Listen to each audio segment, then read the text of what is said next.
something like that. But no, it's very much criminalized, you know. Well, I feel criminalized sometimes. this show is about to be criminally good.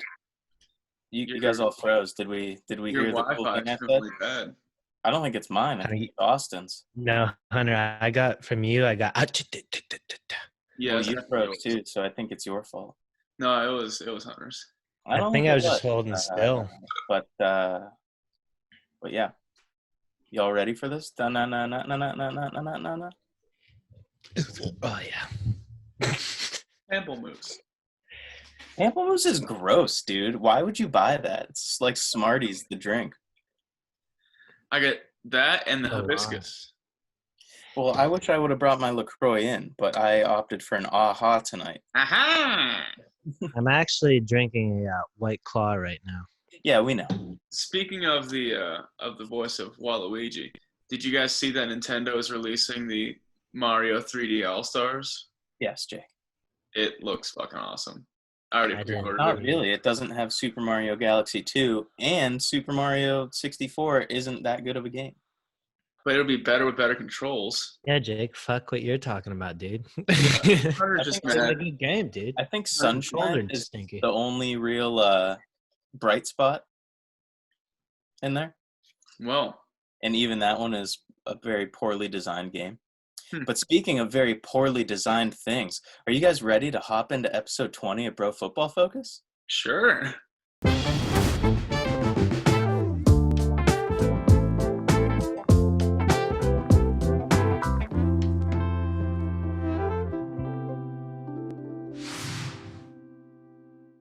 All right, cool. Episode 20. So, yeah, 20 weeks. That's crazy. Welcome to episode 20, everybody, the Jalen Ramsey episode. I'm Hunter, and we got the whole crew back together.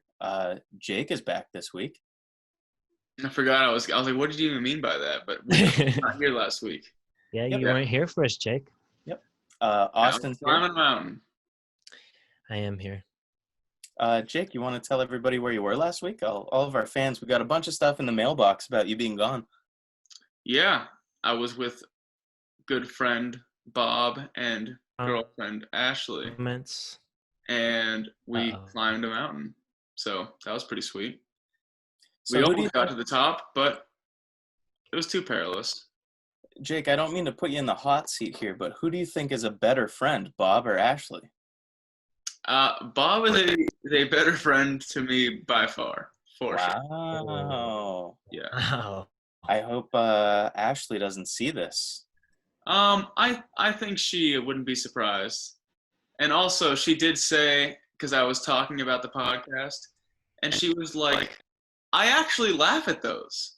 And I was like, why'd you say it like that? As if you aren't supposed to. Yeah, everybody laughs at this because it's hilarious. She's like, no, I didn't think I'd like it, but I think it's funny. And I'm like, that's not a compliment.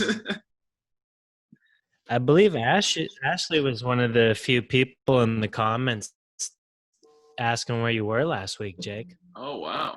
Yeah, in the mailbag. Oh, for God's sake. Yeah, somebody's Wi-Fi is whack, yo. It's not mine. I'm telling you, it's Austin's. He's the only one who's fuzzy. He's the only one who's stopping for me. Wow. You think I should give it the restart while we're this early? Jake, did he sputter out for you on that one? Yeah. Yeah, see, I told you it's not me. Give it a try if you want. Well, let's throw up the Hot 32 graphic, restart your router, and we'll get it. Well, I was going to say, Jake, that was a spicy take, but not as spicy as this week's Hot 32. Well, you didn't.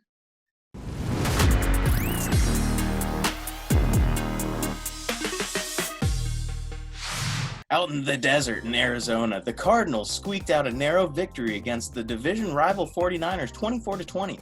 DeAndre Hopkins made his first appearance as a Cardinal, racking up 14 catches and 151 yards, which I believe was a career day for him. It's a lot of catches and a lot of yards. Oh, yeah.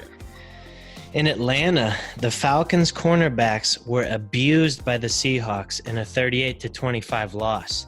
Bleedy Ray Wilson led the group in PFF grades with a 62.9. Darquez Denard had a 50.8. Isaiah Oliver had a 50, and rookie first rounder AJ Terrell had a 43.4 grade. Those are like absolutely horrendous. And then despite the garbage play of the defense, Julio Jones still put up 9 catches for $157. And it just really feels like Atlanta's wasting away his career. It's very Out sad. in Baltimore, the Ravens showed their dominance in a 38-6 victory over the Brownies. Are the Ravens legit, or do the Browns just stink? It's a great question, Jake. In Buffalo, Josh Allen displayed his elite potential in a 27-17 win over the Jets, posting career highs with a 71.7 completion percentage and 312 passing yards, 2 touchdowns. He also added 14 rushes for 57 yards and a touchdown. And I'll have all of our viewers know out here in parentheses, it says, "We don't talk about the 2 fumbles, though." Yeah, we don't talk about that. We don't talk about it. In Carolina, new Panthers head coach Matt Rule and offensive coordinator Joe Brady are taking a lot of heat for a terrible decision that happened on a 4th and 1, trailing 34-30 with the ball on the Las Vegas 46-yard line with 1 minute 22 seconds remaining in the 4th. They hand the rock to Alex Armah, their garbage fullback. He gets stuffed at the line of scrimmage, turnover on downs. They lose the game. Instead, they probably should have handed it off to the best running back in the game, Christian McCaffrey. But what are you going to do? Yeah, shit happens. Week 1, basically a preseason game. Yeah, Chicago. Is Mitch Trubisky back? The kid threw for 242 yards and 3 tutters in a tightly contested 27-23 win over the Lions. More good news for Mitch. Wide receiver Allen Robinson said he had very good and spirited talk with Coach Nagy. He's moving forward and doesn't want the extension talks to be a distraction. Nagy told reporters there is zero concern and the team wants him here. Nice. In Ohio, Cincinnati, A.J. Green's pass interference brings a loss for the Bengals and a meme to Joe Burrow. In Cleveland stinks. Baker Mayfield stinks. Baker Mayfield's commercials stink. And Odell Beckham said he likes to be pooped on in the bedroom. And he is supposedly being shopped around for trade offers. Real quick, pause on the Hot 32. Jake, when Austin says that, you have to put our graphic up for Odell catching the dookie. Okay, I'll try to find that. It's going to be easy. Austin made it. I didn't even see that. Yeah. How? It's hilarious. Yeah, I did not see that. It's our most liked tweet, Jake. Austin, I'm not on Twitter. I'm not on Twitter. Send it to Jake. Get on Twitter. I'll send it on Instagram. Thanks, bro. Keep going. So, Dallas, the Cowboys lose to the Rams, bringing up questions if Dak has the sauce to be a championship caliber quarterback. Yeah. No. Denver, the Mile High City. The Broncos made an easy yet critical mistakes against the Titans. The Broncos show hope if they can tighten up that defense. They just got to tighten it up. In Detroit, rookie running back DeAndre Swift had the game-winning catch in his hands as he crossed the goal line with 6 seconds left against the Bears. But we'll talk about that more on the Whoopsie of the Week. Adrian Peterson showed that he still has some gas in the tank by carrying the rock 14 times for 93 yards.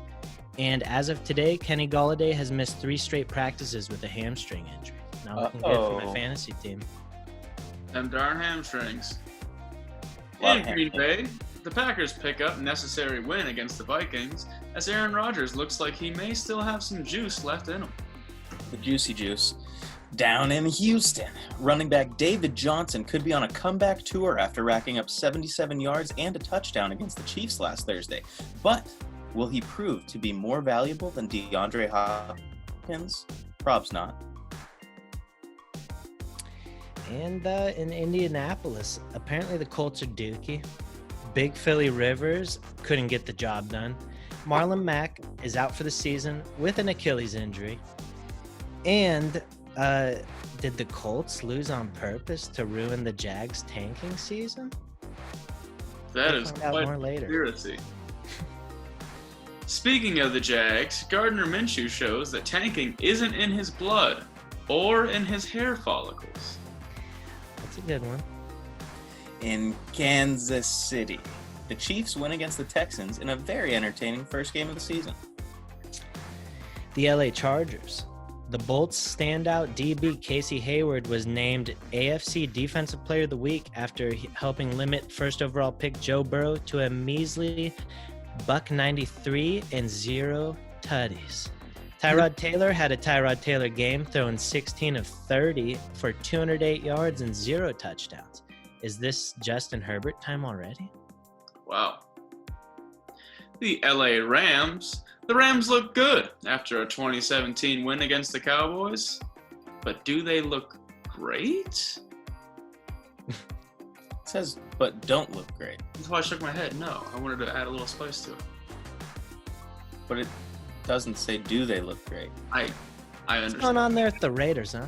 Okay, yeah, the Raiders. Oh, you're right. The Raiders may be serious contenders if they keep up what they displayed during their 34-30 victory over the Poopy Panthers. Panthers.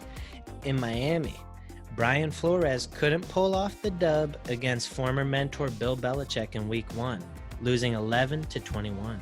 Ryan Fitzmagic threw for a $191 and 3 picks, and Devontae Parker was seen back at practice after sustaining an injury against the Pats.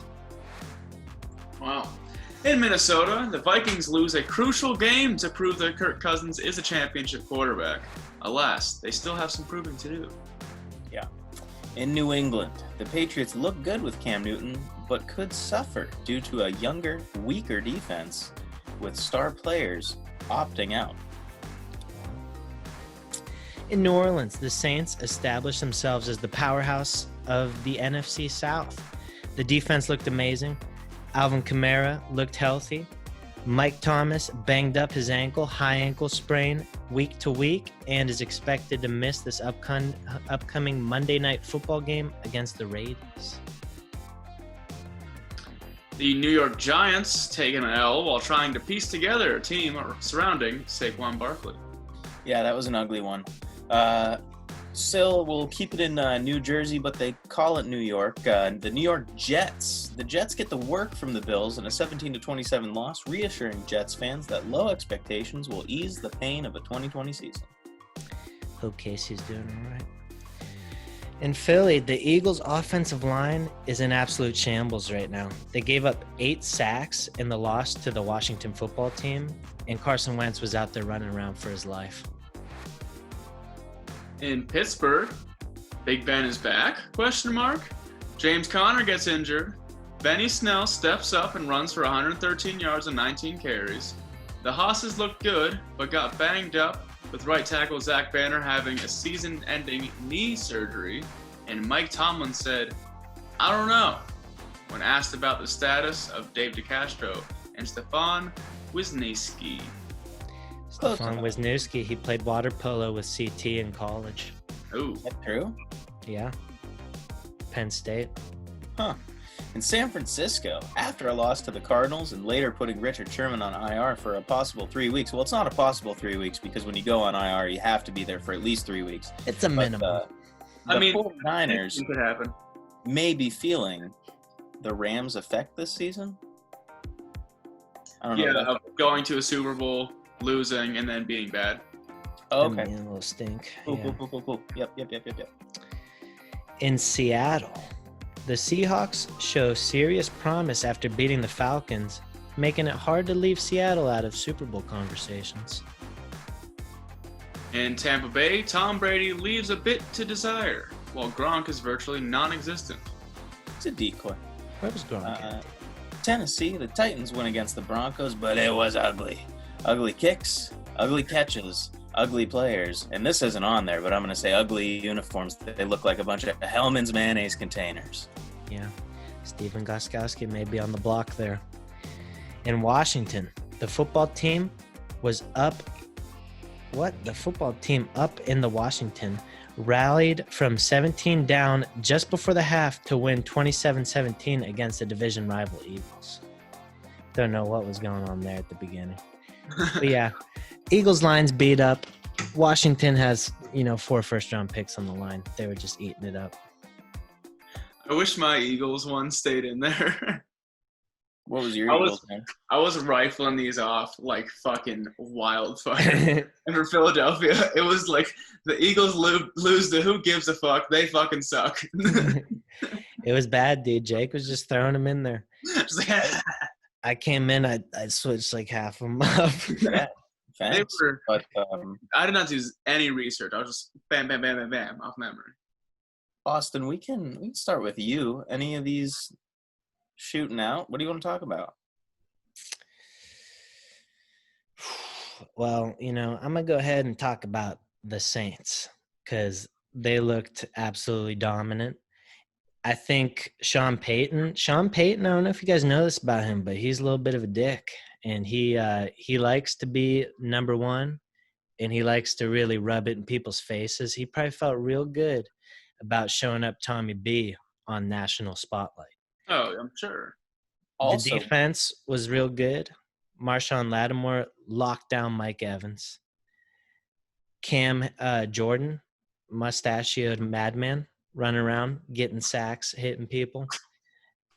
They're a real dangerous team. Alvin Kamara looked real good. He's flying around. He looked healthy. He looked like prime Alvin Kamara coming with that big contract they just gave him. He'll be good, dude. They're definitely a powerhouse in the NFC. Also, Sean Payton, probably one of the most stylish head coaches in the NFL. Yeah, definitely top 1 or 2 visor-wearing head coaches in the league. I know this is the Saints' story, but obviously half of this game, I think, is an even bigger story about Tom Brady and the Patriots' retirement tour kind of disappointing. Yeah, for sure. Considering I wanted Gronk as a big pickup for fantasy, and I don't think I actually heard his name once. He got 2 balls. Why don't we just hop in on that? Like, what's going on with Tampa Bay here? Tom Brady looked, very pedestrian. And I think maybe this is what Bill Belichick saw when he's trying to get him out of town. And Robert Kraft wouldn't let him. Well, that, and like they do have on paper a lot of talent, but the talent they don't have is Bill Belichick. And on the offensive line. Which, I mean, you could probably put Bill in the line too, and he'll probably tear some things up. Yeah, I think he played center in college. Perfect. So I could play a little bit of DA here, some district attorney, some devil's advocate. Yeah. Week 1, we didn't have a preseason. We know Tom Brady's never good in the first 4 weeks. I think the last at least 4 years, first 4 weeks of the season, the same question is proposed. Is Brady washed? Is he done? Is he a poopy old man now? And by week 5, he proves everybody wrong, and he goes to the Super Bowl every year. So I think when he also started to fall off towards the end of the year. Yeah, Hunter, last year he started getting a little bit of the noodle arm at the end there. So if you are shitty, if you don't do good the first 4 games, and you also taper off at the end. Last game against the Titans, his last throw was a pick 6 there. I think we all need to pump our brakes and wait for week 5 when Tom Brady's going to be back in action. Listen, Hunter. They're going to be clicking. Him and Mike Evans are going to be clicking. Chris Godwin won't be in the concussion protocol anymore. I couldn't tell if that was Tom Brady or Jameis Winston back there. And then across on the sideline is Jameis Winston, just watching Tom Brady stink it up, knowing so the Bruce Arians offense, apparently the way it works is the wide receivers and the quarterback have to see the same thing. Like, they all have option routes. Like, that's what happened with that Mike Evans pick. Like, he could either run that curl route or he could go on a streak depending on the coverage. So that's why people throw all kinds of picks, like when Bruce Arians is their head coach. And it was especially true with Jameis, and it looks like it might be true with Tommy Boy here, dude.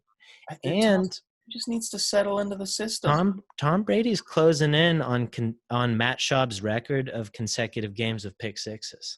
That's bad. Yeah. That's really bad. That's honestly extremely disheartening. Yeah, there's a little fun fact for you, dude. Tommy That makes me B, think. not what he used to be.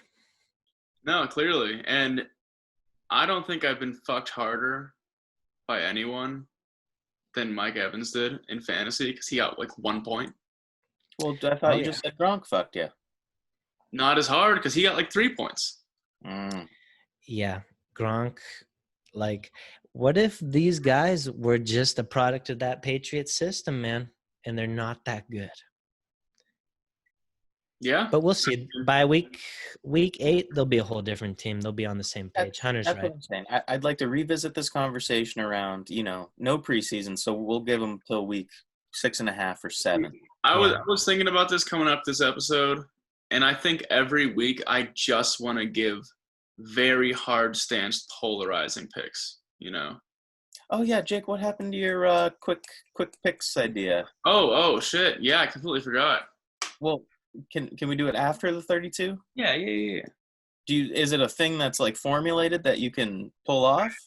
Yeah, I can definitely pull it off. Oh, okay, pull it off. Anyone can pull it off. Jake can. Yeah, no, true. I have faith in Jake. But Jake, on this list, what do you want to talk about? Where am I at? I guess we can talk about the Broncos Titans game. Okay, Jake. With this Hot 32, we can't talk about our favorite teams, and we just had a discussion about how you are a Patriots/Broncos fan.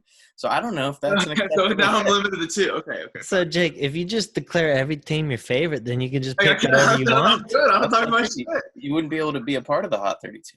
Yeah. All right. Fuck. Just saying, Jake. You talk about Denver a lot. The whole rule in the Hot 32 is so that doesn't happen. Sure. So let's talk. Okay, Steelers Giants. Yeah, there we go. It's a great one. So sucks that James Conner got injured. Yep. Good. I just think from the beginning, mind you, this was the early game on Monday. Yes. So I was kind of in and out because I was just getting home from work and like as it was going on. But from what I saw, I don't think the line has the run blocking they need to have a strong run game. For the Steelers or the Giants? The Steelers. Jake, Benny Snell had 19 carries for 113 yards. Yeah, Jake, I think it's exactly the opposite. I think you could put me in there and I'd get a few yards. They were plowing people over, dude. I mean, at least in the beginning where I was really paying attention to the line. You probably just saw when James Conner got hurt because he got like 2 carries, got snapped up. James Conner, I mean, God bless his soul, like obviously comes back from the cancer and whatnot. Everybody knows. But the dude's got glass bones. Yeah, he may be Connor strong, but he's also getting snapped the fuck up every season, dude. And Benny Snell is about to take his job because Benny Snell was running like a madman out there. Jake, I didn't know Benny had like that kind of tenacity. Me neither, but I don't know if he does. I think it's just the line. Because remember when old ass like 34-year-old D'Angelo Williams hopped in? Yeah. Hunter, this back when he was playing. This has been my theory for a little bit now. I've always said I think the Steelers line is the best run blocking line like the past 4 or 5 years. Wow. When Le'Veon was there, absolute monstrosity. Ran for 240 yards on the Bills, like 3 touchdowns. We got shit on. Same defense. We just played the Jets. I don't think Le'Veon Bell had 10 yards. Well, to be fair snapped his hamstring. To be fair to Le'Veon Bell, he's been dealing with hamstring injuries all off season. But he wasn't hurt until late in the game. They threw like a pass to him. And then the next play, they handed him the ball like after the supposed hamstring injury. And he was like trucking people, didn't show any signs. And then he tweeted, my hamstrings are fine or something. So it's like, what's going on? I think Adam Gase is on the fritz with him. he tweeted his hamstrings were fine in camp when a report came out that he was not practicing because of his hamstrings. And he was like, really? So yeah, that's not a recent tweet? no. And he was like, my hamstrings are fine. And then this game, yeah, That's exactly. the danger of Twitter, man. I'm out here reading these retweets, thinking it's just happening. But Jake, to your point about the run blocking, let's talk about the Giants' run blocking. Do you think? I mean, obviously the Giants are a bad team; they don't really have anybody. Steelers, one of the best defenses in the NFL. Probably going to lose my bet with Bull, but Big Ben rushed for more yards than Saquon. Well, because he's small now, he's a little bit quicker, you know. I mean, it was like 9-6, I think. Saquon is 230 pounds, runs a 4.3, can power lift 400-something pounds, and is just an absolute monstrosity at running back. Every time he got the ball, like you can go back, watch the film, as the ball's hitting his chest, 3 hosses in his face. Yep. Nate Solder, their left tackle, opted out for the season before the season even started. Highest paid lineman. Their only other good lineman that I can think of, blocking, Will Hernandez. Maybe. Is Justin Pugh still on the Giants, or is he on the Cardinals? I couldn't even tell you the Giants line, dude. They're horrendous. They're so bad. And the Steelers were really good. So it's just the worst concoction. The Hosses really do determine games like that. Like Saquon will look like a scrub when you got good defensive Hosses going up against bad offensive Hosses. Games are won and lost in the trenches. Everybody knows it. All right. Nothing really jumps out at me, but I like the Philadelphia story because coming into the season, I think the Washington football team was kind of considered a joke team, like along with the Jags. And like I'm watching the Jags game and it's like 16-0 Eagles. And then at the end of the Jags game, I look at it and Washington's coming back. And so that's crazy, one, that they came back. Another crazy thing is talking about people with glass bones. Carson Wentz is like one of the most injury-prone guys in the NFL. How are you going to let him get sacked 8 times by Chase Young, Jonathan Allen, Montez Sweat, and like Daron Payne? It's crazy. Yeah. Carson Wentz is going to be seeing ghosts all year. He's going to get the classic Andrew Luck treatment where he's just shell-shocked and retiring at age 30 because he's already so beat up. And I think – so Lane Johnson's out. Brandon Brooks opted out. They had a good line. Out? Who? Lane Johnson's out? Oh, yeah. I think he's been hurt for a little bit now.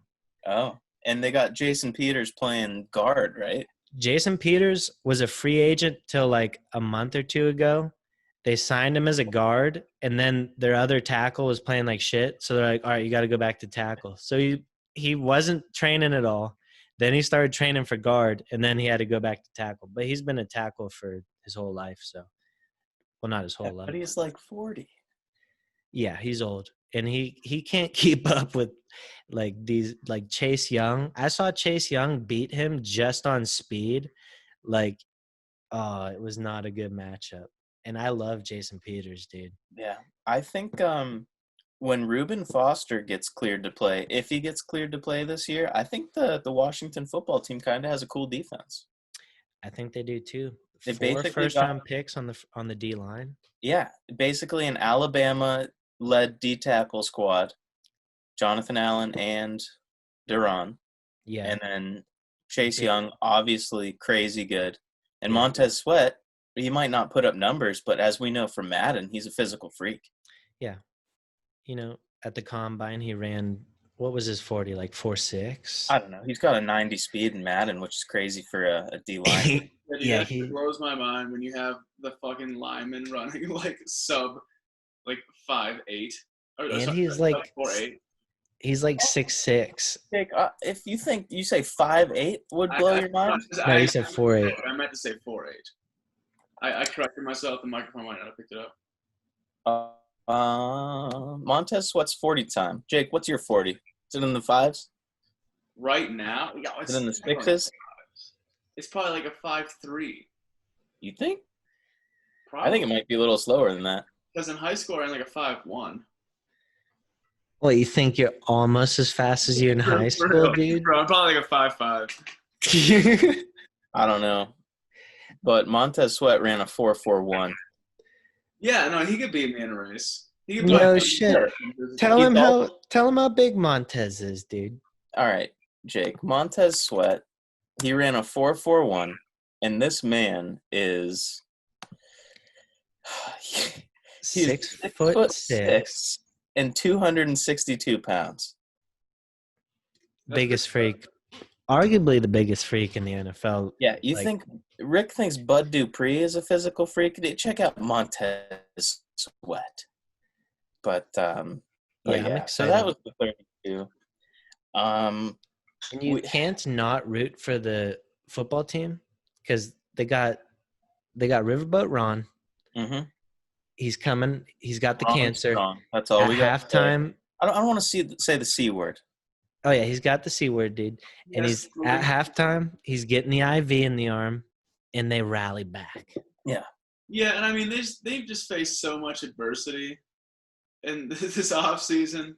Like, let's have them turn the ship around. The boat. Yeah, turn the boat around. The riverboat. But Jake, do you want to tell us a list today? And I forgot. I'm not going to try to stumble through it, so we'll just do it next week. I was so excited for Jake's quick pick. We'll do it next week, dude. Shit happens. All right. What is this Jags talk? Well, are we doing anything with these scores, or are those just there for reference? Yeah, they're more there for reference. Okay. Well, Jags talk. I just think it's like a polar 50-50 shift since last episode where it was doom, gloom, and despair. Last week we talked about how all of the decisions the Jags have made over like the past 6 years, they were the whoopsie. Cutting everybody who's good, signing everybody who's bad, just poor management decisions. But they come out playing the Colts, and every person they cut, the person who replaced them on the roster did significantly better than they did, except for – actually, that's not even true. C.J. Henderson performed better than Jalen Ramsey did. I saw some cut-ups of C.J. Henderson. He looks good. Looks real good. DJ Hayden said he reminds him of a little black cat running around on the field because of how quick he is. Wow. But Spice. I don't want to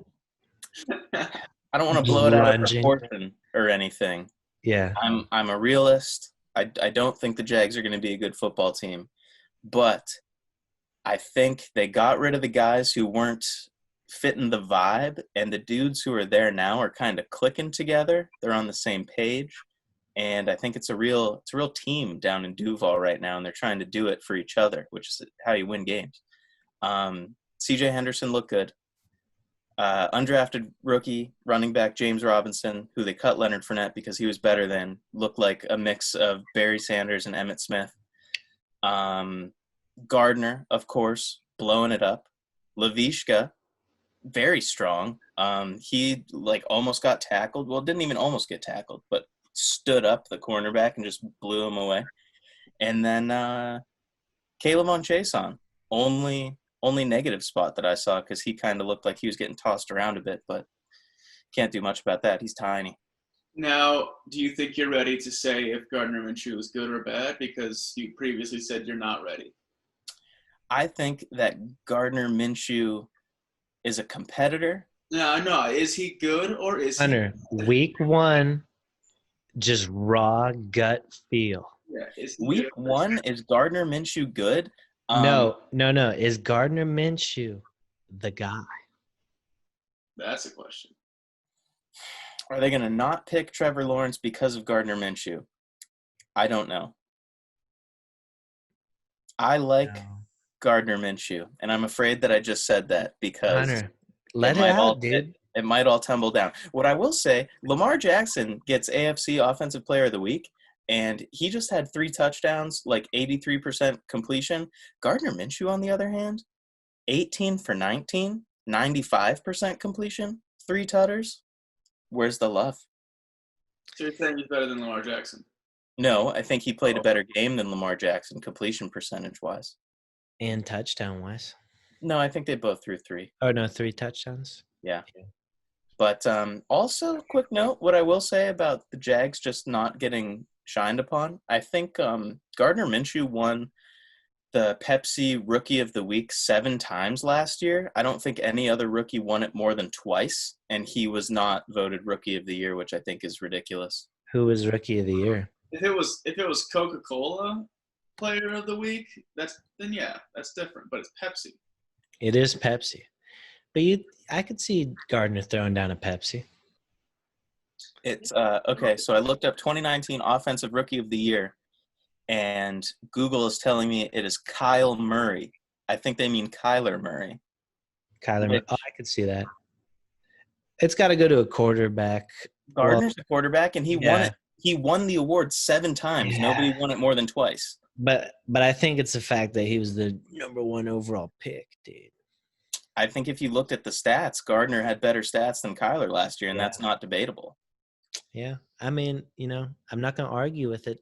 I like Gardner too. Hunter, I think I was one of the first people to hop on the Gardner train. First time I saw him slinging the ball out there. Remember I texted you? I said, I like this Gardner guy. I just like him because he clearly wants to win football games, and he's going to do whatever he can to make that happen. I don't think Gardner is going to be the reason why you lose a football game. And a lot of the times, while I've been a Jaguars fan, the quarterback has been the reason why we lose football games. That's fair. That's a good way to look at it. Even Gardner Minshew's small section of whatever that commercial is he's in, where everyone's singing that song, his small part is way cooler than all the Baker Mayfield. He's very polarizing. He's just easy to get behind as a leader.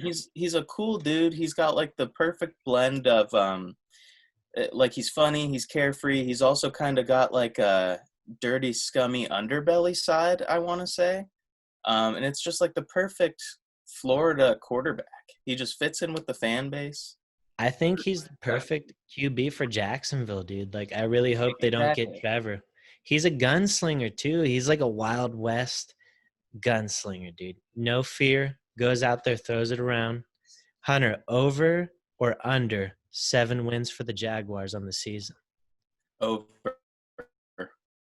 You're thinking 8, maybe 9 wins?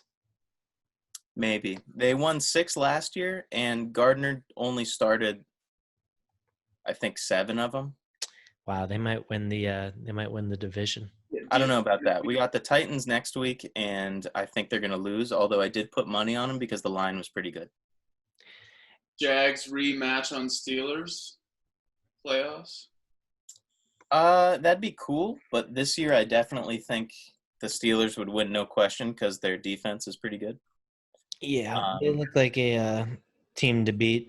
They were swarming. It's too bad that they discontinued the honeybee uniforms because they were swarming.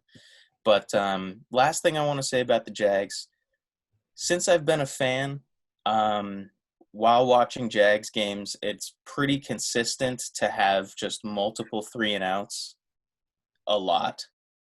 Never really 2 consecutive drives in a row. I don't think there were 2 3-and-outs in a row on Sunday, and I was like shitting my pants watching the game because it was just exciting to see drives get put together.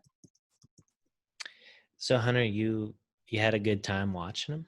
Yeah, I did. I'm happy, dude. I'm happy for you. Thanks, guys. Yeah, that was really a heartwarming story. Gardner Minshew didn't respond to my Instagram message, though, so. He's probably busy. Football games. I know he's busy, and I said that in the message, but I also said, hey, you're busy.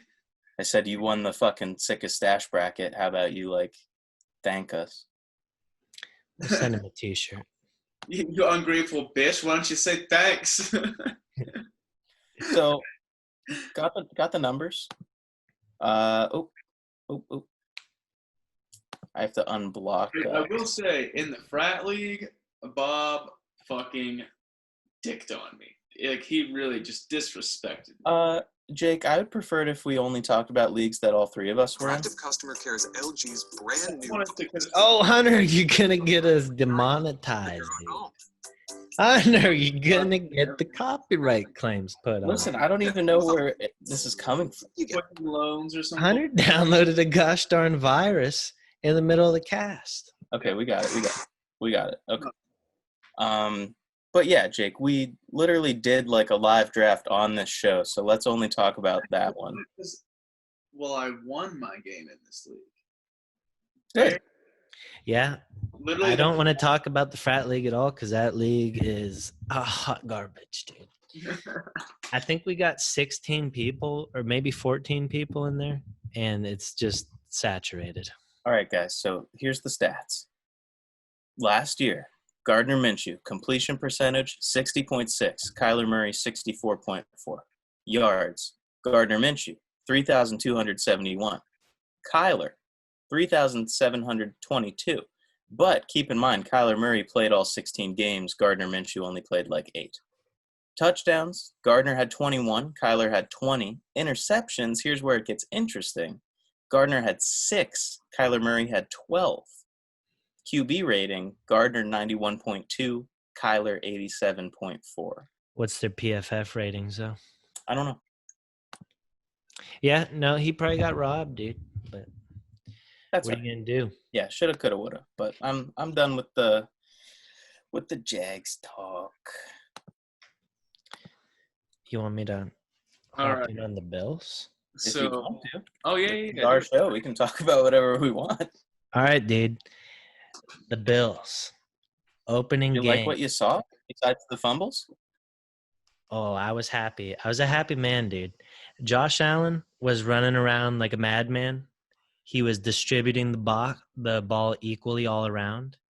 He had a 70-something% completion rating, which is his biggest knock in his whole career. He's always had like 50-something. Finally got the 70. Finally got the 300 yards. Stephon Diggs was getting murdered by the Jets. Like, go back and watch the catches he made. Like, the Jets were crunching him, and there was like curl routes, like comebacks. He's just getting crushed. He's like on the turf, gets back up, goes over the huddle. I was really impressed with his ability to like hang on to the ball for how small he is, because he's got some hands and he's really tough, dude. For how small of a guy he is, it's impressive. The line looked pretty good. They're same guys from last year pretty much, with the addition of Darrell Williams. But they gelled together better, it felt like, in year 2. Gelling like Magellan. I saw rookie from last year, Cody Ford. He, like, on a pass play, came over, pancaked some hoss, maybe Quinnen Williams or someone. And last year on their line. Last year, I hated Cody Ford, but now I'm all in, dude. I saw him pancake a hoss on the Jets. Do you know who they play next week? Dolphins. Okay, so I mean that's another one. Who do they play week 3? I got the sketch as the background on my phone. We play the Chargers. I feel like we pick up the dub there. I do too, dude. That's a pretty easy like first 3 games. Then we got the Raiders. That's gonna be a good game. 4-0. But then we got the Titans. See, okay. We kicked the shit out of the Titans last year, though. Well, the Titans look like shit in this past game. That's what I was going to say. Jake, if you want to talk about Broncos now, this is the time to do it, because I think both of those teams, like, the defenses were swarming, but other than that, that game was kind of a shit show. Yeah, no, it was just poor execution all around. And I mean, like, for how close that game was and how many easy mistakes that the Broncos made, like, I don't think the Titans will be contenders like they were last year. Like, Derrick Henry was having good runs, but nothing like crazy. That's how Derrick Henry has always been, though. Like, he'll look like shit the whole game, but that's because he's just beating you up. Yeah. Beating you up. No, he is a fucking monster of a human being. And he rips it off, and then he's unstoppable in the fourth quarter, especially when you get into December when it's cold and you don't feel like tackling a 260-pound, 6'5" hoss running like a deer. Yep. Punching you with the meanest stiff arm in the NFL. Colts are definitely better as the season goes on. Definitely built for a playoff team for sure. Also, Corey Davis looked good. Yeah, no, he fucking made 90% of the catches. Yeah. One thing that I was looking out for, I know Adoree Jackson didn't play. I think he's on IR for a little bit. But Cortland Sutton also didn't play, right, Jake? Yeah, he sat out. Yeah, so at that point, the Broncos' number one is Jerry Jeudy, right? Yeah, and he was like his routes were good, Yeah, he was doing but cool he stuff. just didn't fucking hold on to the ball. Well, I think that was a big knock on him coming out, is that he had a lot of drops compared to other guys. Yeah, and I mean, like, I think there was some poor decision making, especially towards the end of the game, like time control wise. Yeah, Even, dude. like when they had to get there, like they had to stop the clock, like fucking Drew Lock rolls out, and he can easily just run right to the sideline where the first down is, stop the fucking clock. But he like waited,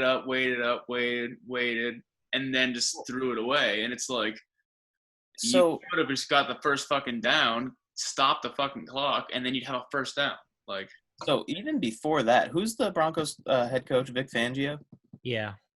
So the drive before the last drive where the Titans were going, they kicked the field goal, right?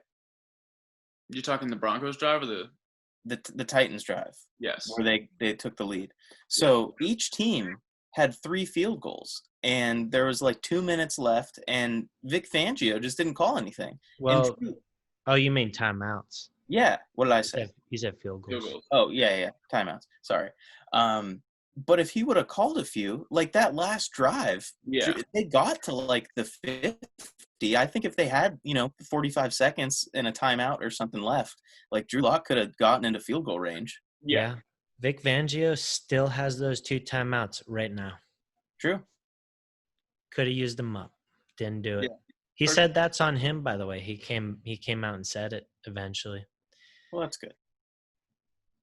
And that's it. That's one thing that really separates a lot of these coaches, like the Sean Paytons and the Belichicks and the Andy Reids. Well, Andy Reid was early on kind of bad at it, but he's gotten a lot better at it. It's the little things. It's the little things, dude, in the situational football where you only have a few seconds. Like some of these guys are, Belichick's been coaching pro football for 40 years. Some of these coaches are only 30-something years old.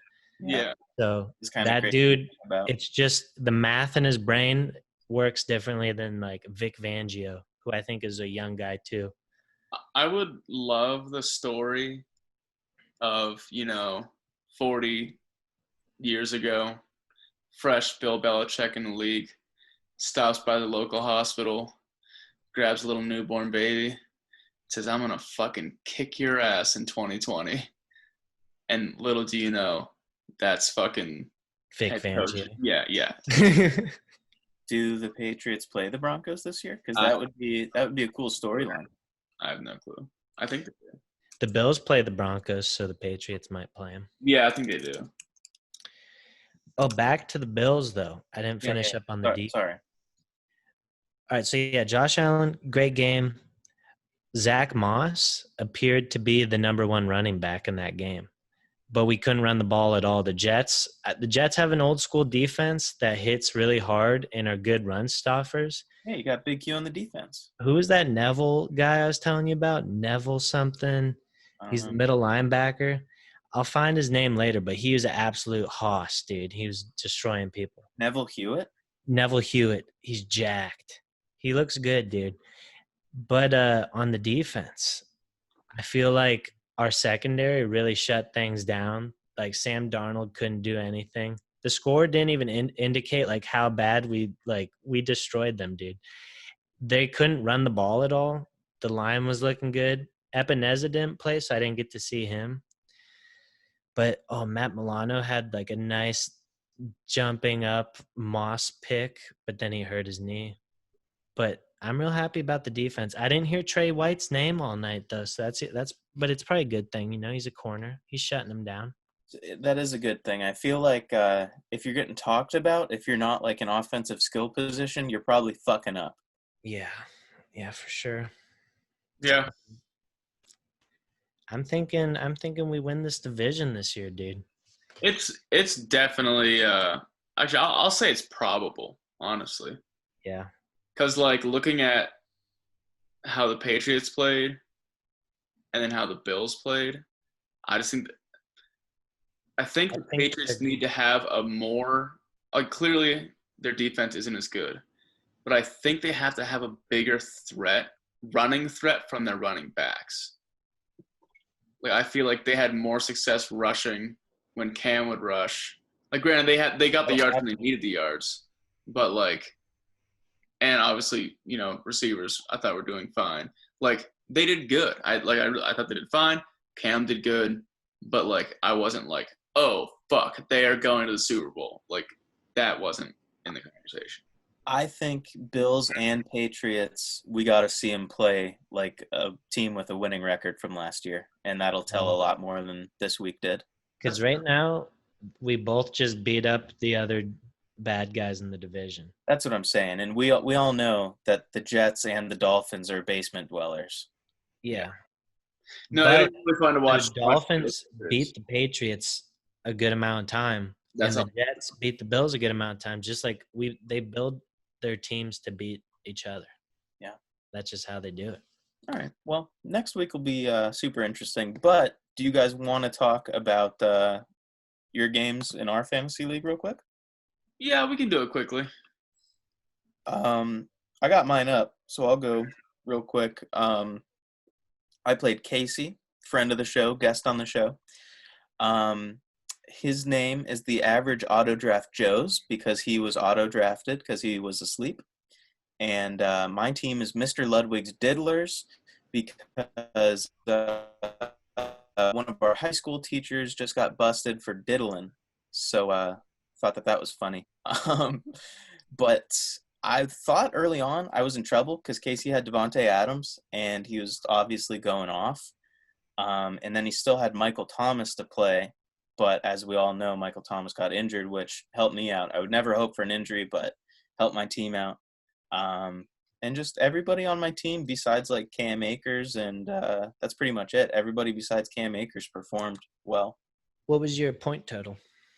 My point total was 138.82. Casey's was 120.8. So it was still close. Those are both respectable scores. Yeah, thanks. But Josh Jacobs showed up great for me. And Juju, like to see him doing Juju stuff again. That's cool. You got the Juju Smith-Schusters? Yeah. I think he slipped pretty far because everybody's like, oh, he's pooped last year. But Slim Ben's back in the saddle. Ben is back. He's very much back. And he thanked the good Lord and Savior after his win.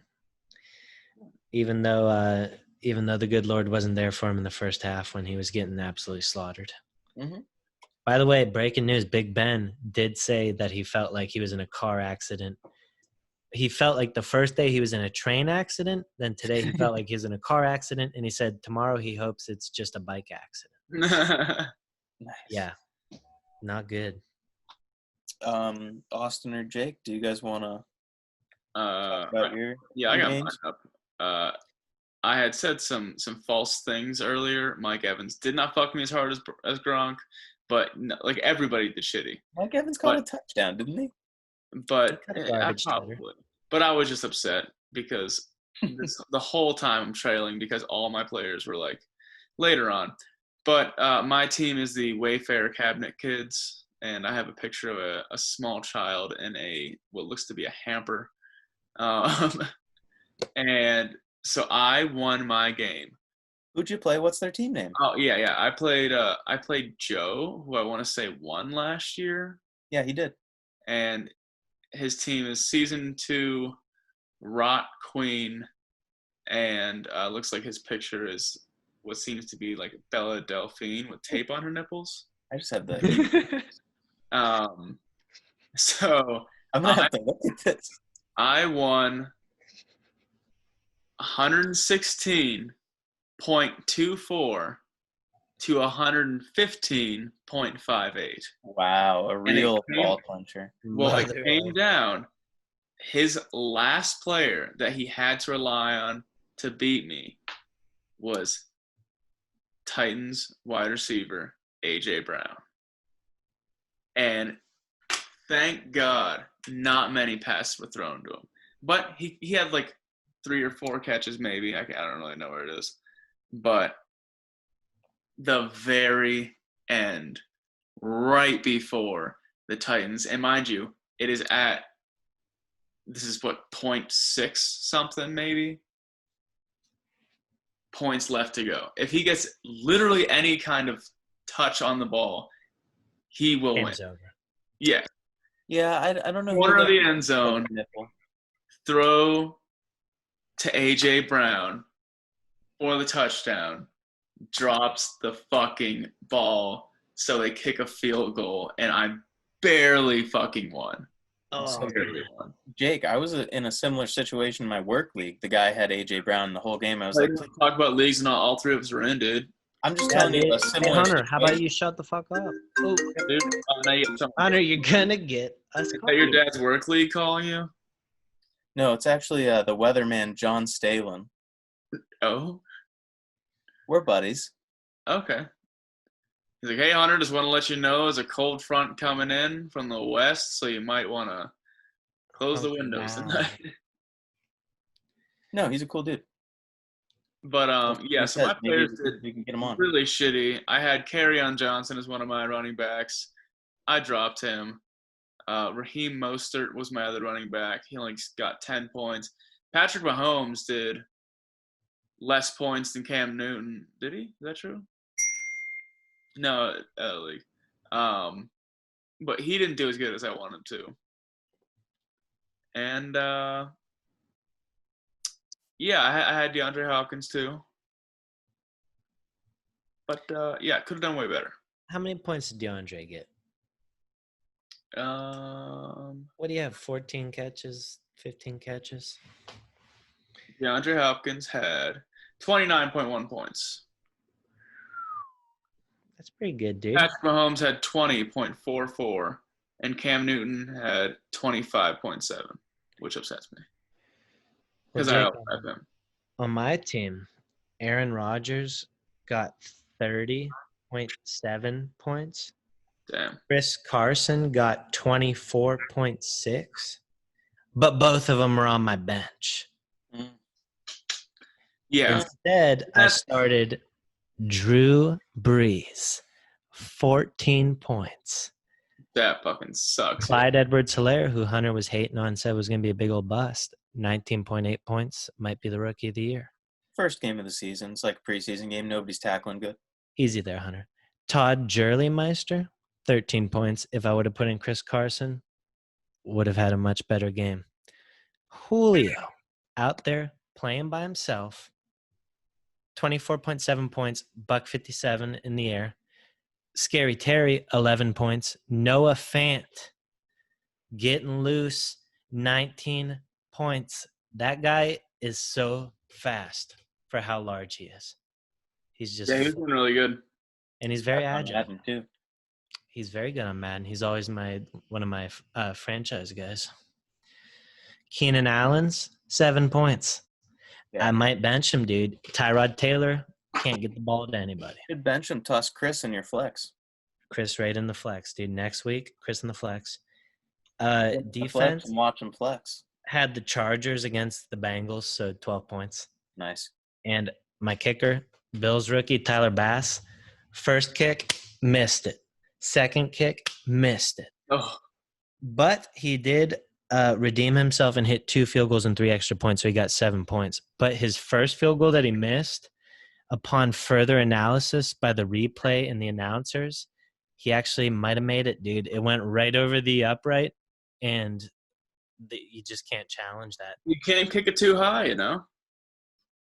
You kick that thing into the stratosphere if you want, as long as it goes. They say that the goalposts extend to the heavens, Jake. To the heavens? That's what the NFL rule book says. Wow. To the heavens. You can kick that ball right up there. And the refs just have to judge if it went in. Space shuttle just go right by 2 yellow bars in space. Like, oh, that's the field goal from the Bills Stadium. Billion-dollar industry.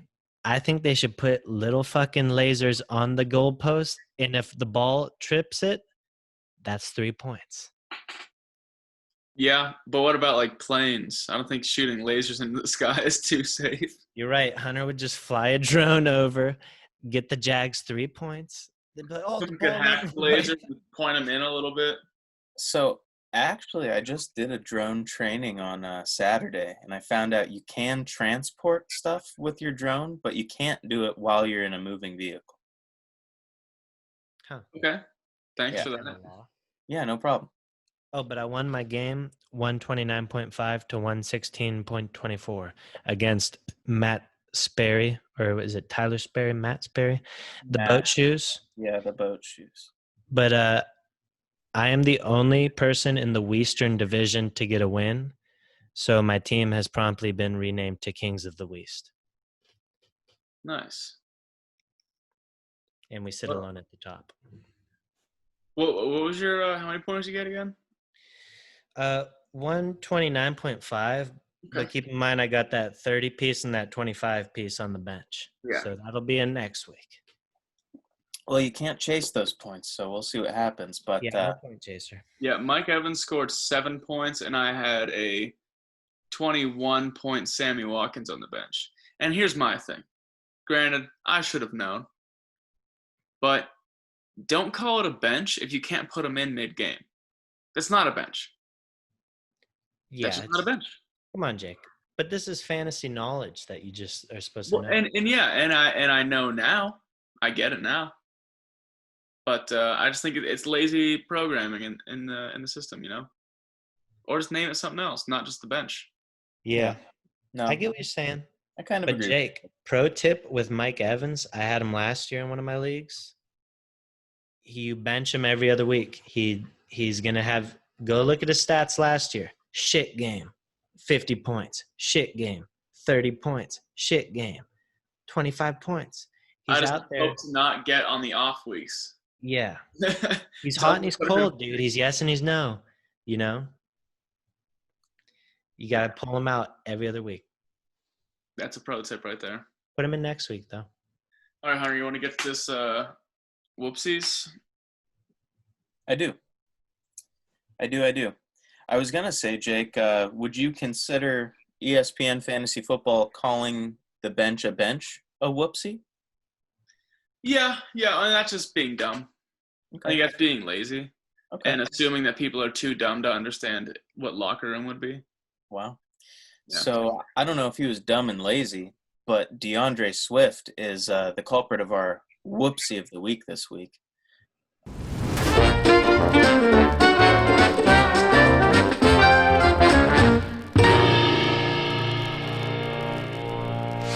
Also, Jake, there's still no slide whistle on the whoopsie sound. What's up with that? Yeah, I forgot that was made as a separate thing I had to add in. It wasn't actually embedded into the audio of that transition.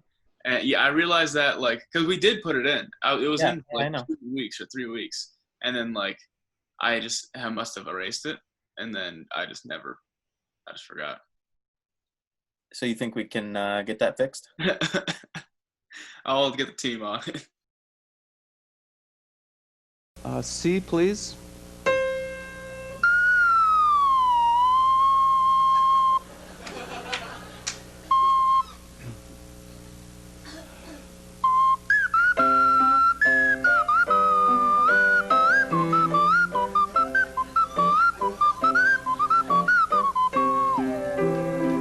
Sweet, thanks. But yeah, whoopsie of the week this week. So Lions are in the red zone. Game on the line. 1 play left. DeAndre Swift, rookie running back for the Lions. We didn't think he was going to play. He was injured, but guess what? He's in there, playing the game. Wide open in the end zone. Ball's right here, right in his mitts. And he lets go. Can't hold on. Nobody's around him. Hey, rookie, welcome to the NFL. And we'll have to go back in time and cut up some clips of us forewarning that you can never trust the Lions running back carousel. You can't. Because, half the game Adrian Peterson's in, he had like 16 carries for 90-some yards. And you're throwing the rookie in who's had no minicamp, no preseason, nothing. You throw him into the live action game and expect him to catch the game-winning touchdown. He's all nervous. He drops the ball, dude. You can't, you got to be a little more aware of what's going on here with the Lions running back situation. Mm-hmm. And if you want to be aware, stay tuned to Bro Football Focus because we've had it going. He just needs that the redneck alcoholic dad from like Varsity Blues that tapes his son's hands to the ball and yells at him to hold on to the ball and I think beats him at that point Yeah. or something. That That's would be a cool. good dad to have. Or Yeah. perhaps even Jerry Rice's dad, who just did like masonry and threw bricks at Jerry Rice, and he had to catch him with his hands all day. Wow. Well, Yeah, Jerry Rice also used Stickum, so. Yeah, he's a fucking gosh darn cheater, and there should be an asterisk next to his name. Damn. And he's a really bad TV analyst. Oh. When they have him on sometimes. It's perfect. Are you serious? Yeah. What? Yeah. So speaking of shitty analysts, that is the name of the game this week. Is our top 3, or I guess it would be top 3 least favorite NFL personalities, or bottom 3 favorite NFL personalities.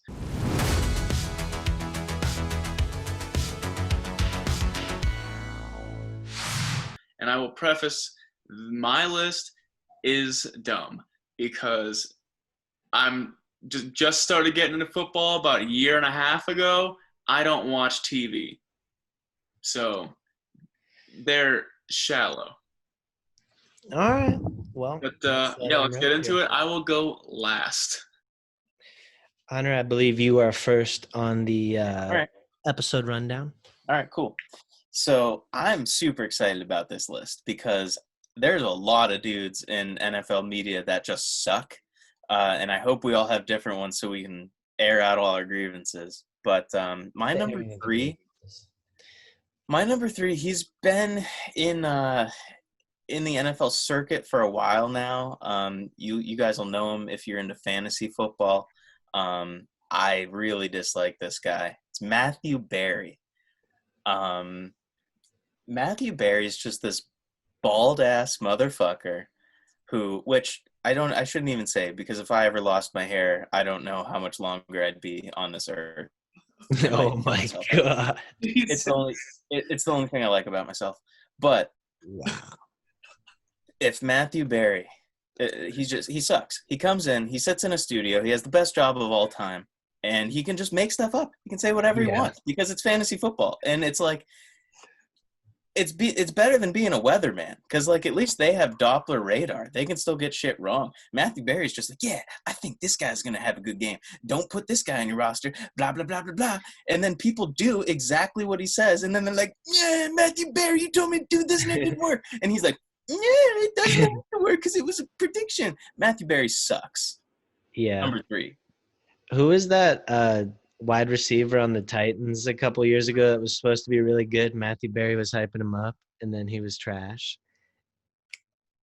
I think he might still be on them.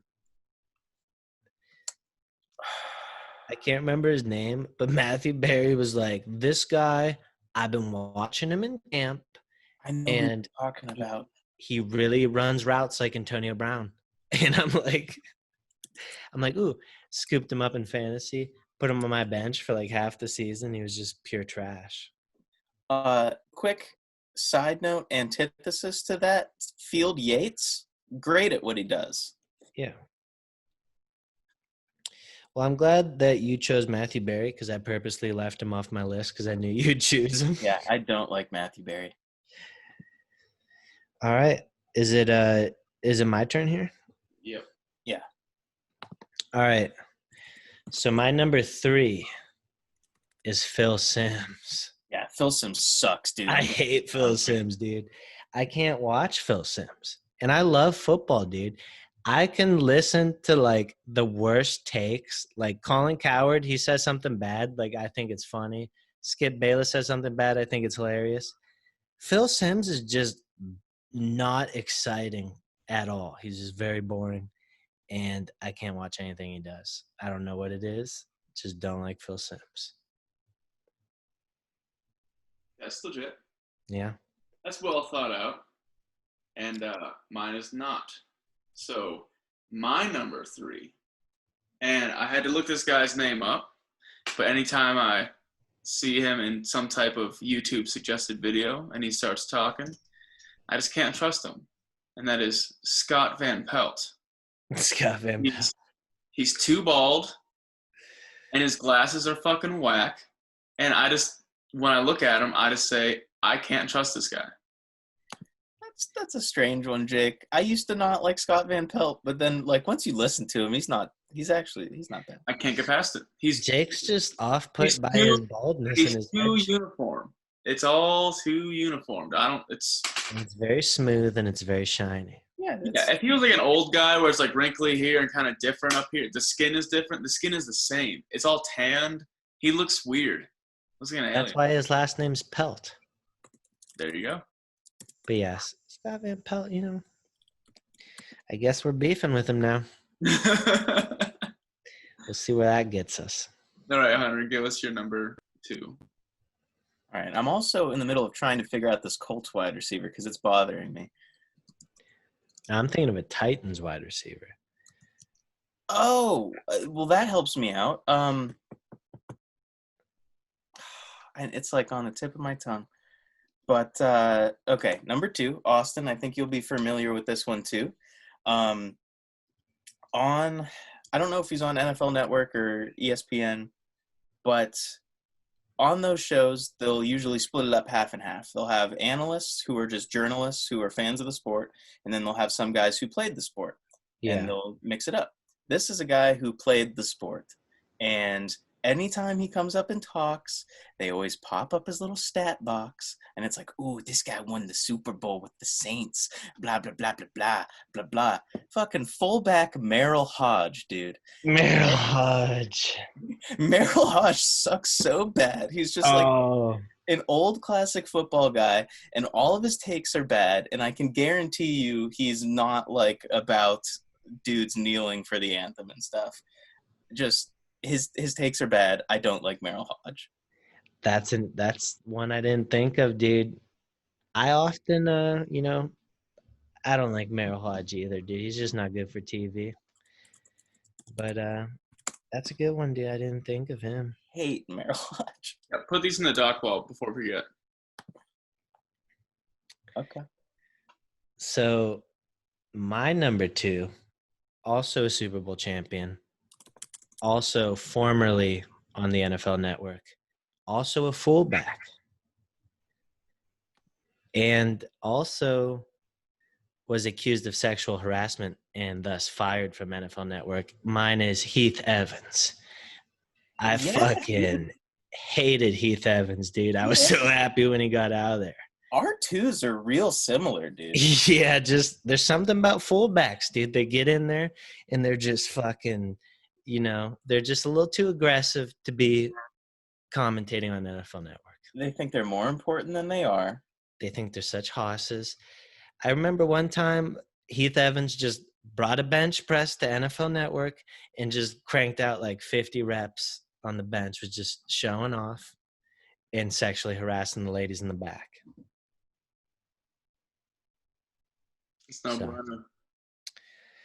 All right. Tajay Sharp.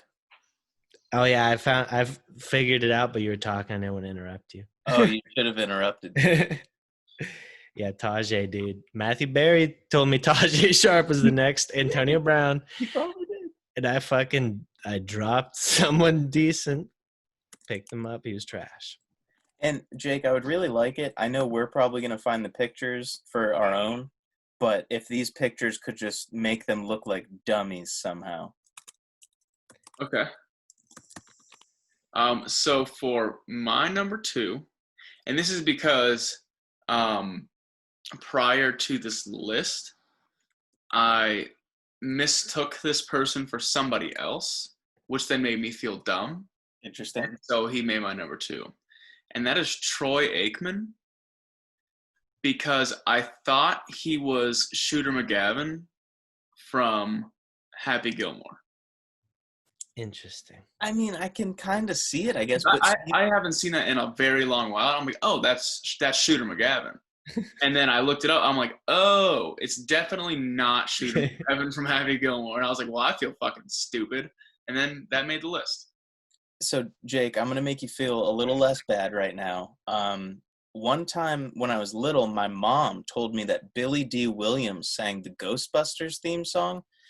Billy D. Williams plays Lando Calrissian in Star Wars, and that's not true. That's just completely false. The guy who sings Ghostbusters, his name's Ray Parker Jr. I think it's just because they both had 3 names and they were both black, and she got confused. But I lived that in my life for like at least 8 years thinking You're that. probably fun facting that to all your friends. I probably was. They're fact checking you like Hunter's full of shit, dude.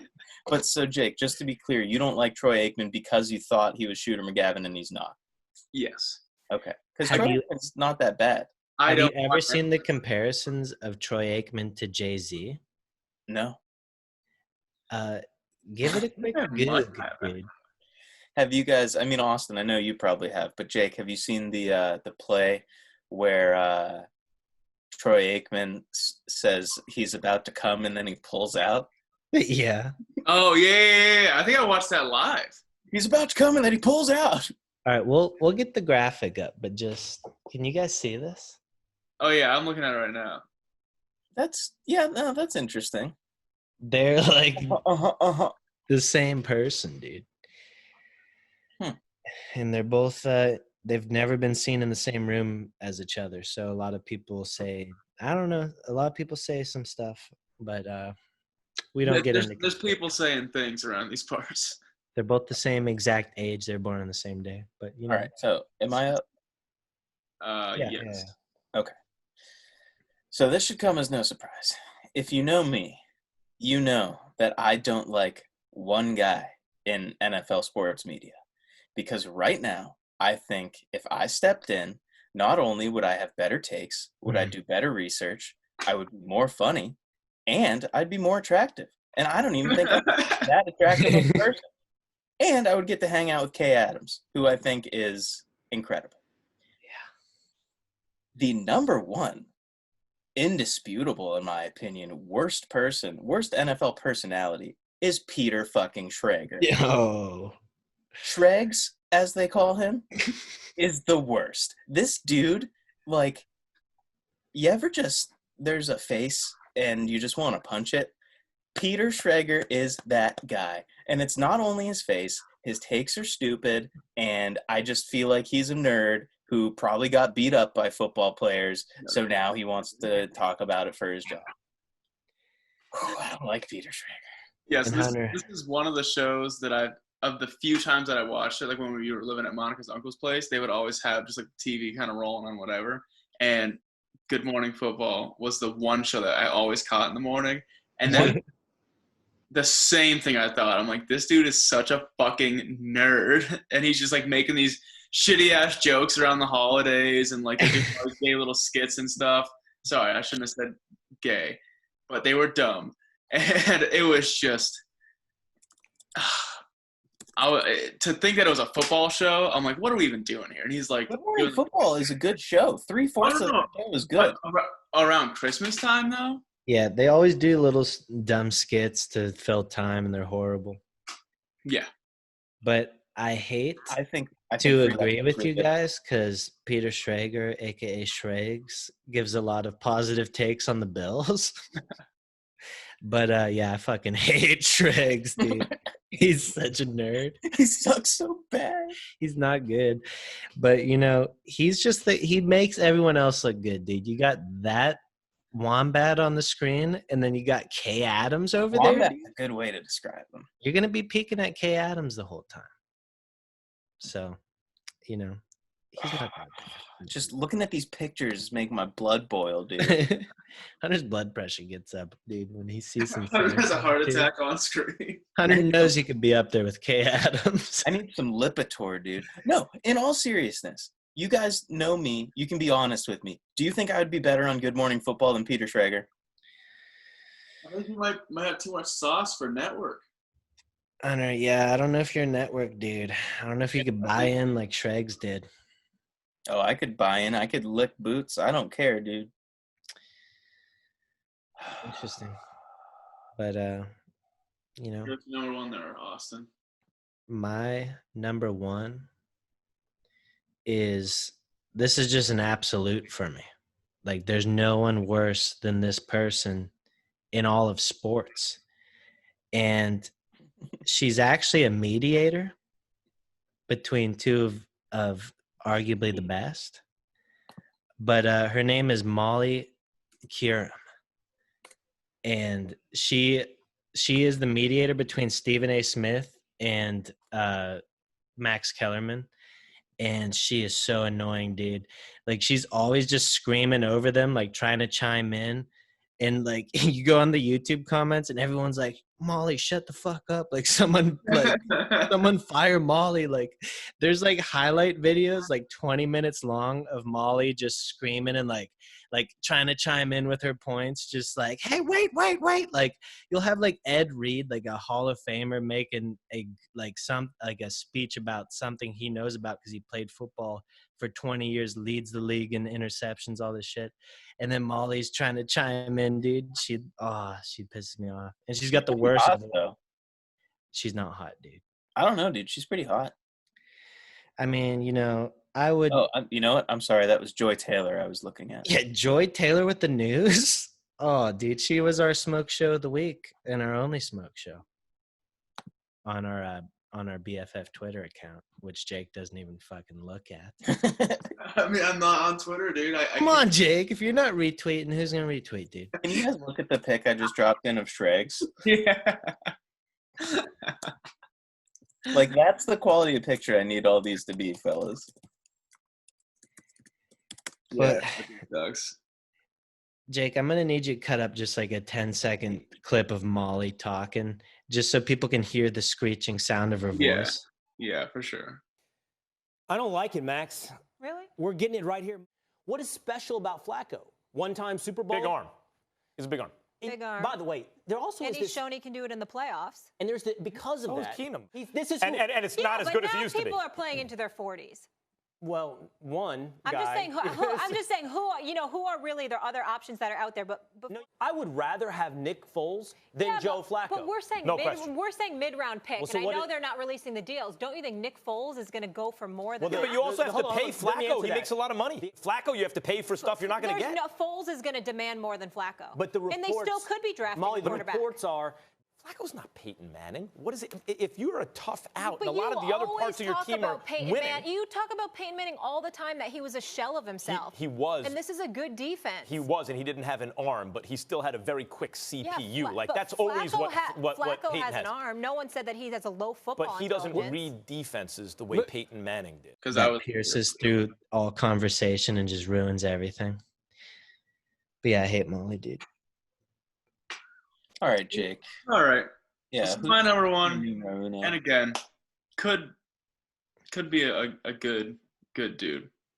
So far, we have Scott Van Pelt and Troy Aikman. Yeah. Two dudes who I'm honestly a fan of. I don't like Troy Aikman. I like Troy Aikman. But- I like him more than Joe Buck. Because of Bucks. the limited stuff that I've seen of him, I just don't like his personality. I don't think he has good witty comebacks that are smart and funny. So I'm gonna say Skip Bayless. Skip. Jake, Skip is one of the most entertaining sports media personalities there is. Again, from what I've seen of him, which is very little, doesn't rub me. All right, Jake. Yeah. Jake, I'm going to let you in on a little secret, okay? A little secret. So there are people out there. There are personalities out there. Your Skip Baylesses, your Colin Cowards, your Doug Gottliebs, if you will.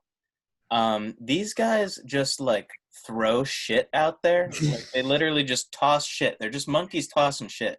And they just wait for people to go, oh, give me some of that shit. And because they know that it's just bad, stupid takes. But people are going to think, how can you think that? But it all just keeps them going. And it makes them more rich. It's the Donald Trump effect, dude. The infamy actually works out for you. The other day, Skip Bayless, Dak Prescott came out and said he's been suffering from depression. And Skip Bayless said, is he mentally fit to lead this Dallas Cowboys football team? Was like calling him out, like saying all this shit. And like it triggered so many people. but he was like trending, and he Yeah, dude, those are blowing up. So he knows how to get people riled up, dude. He's been in the game a long time, been at the top for a long. all about the interactions. Yeah. Oh, Jesus. Big fan of all my pictures. Very interesting list, Jake. Very interesting. Scott Van Pelt, Troy Aikman, Skip. Skip. That's such a little tie. Why is his tie so little? I don't know, but that's why I picked it, because he's also like, I'm Merrill Hodge. His tie is baby. Like, his waist should stop right there. Hunter, if I could have thought of Merrill Hodge, he would have been on my list because he's probably he might be my number. No, he's number 2. Dude, our twos are kind of very wavelengthy. They're like the same person, yeah, dude. they could be swip-swap. But I'm gonna put this out there. I'm not gonna do it. Someone could really put a wiener on that Matthew Berry pick I put. I mean, who would do that now? I don't know.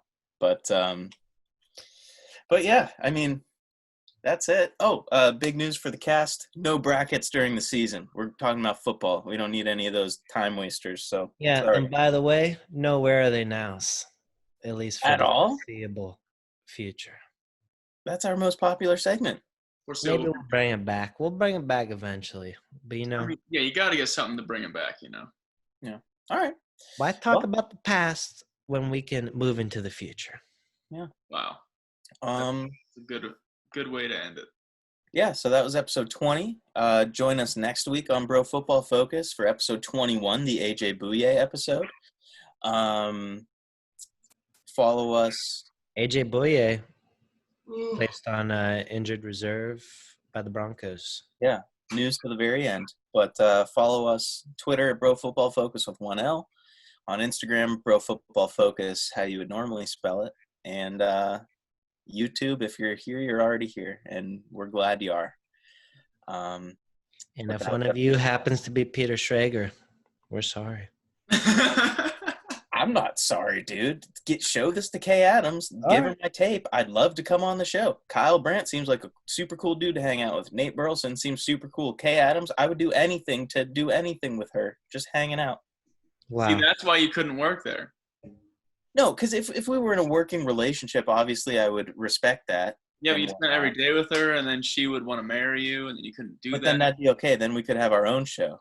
Hunter, you would get Heath Evans so fast, dude, with Kay Adams walking around that studio.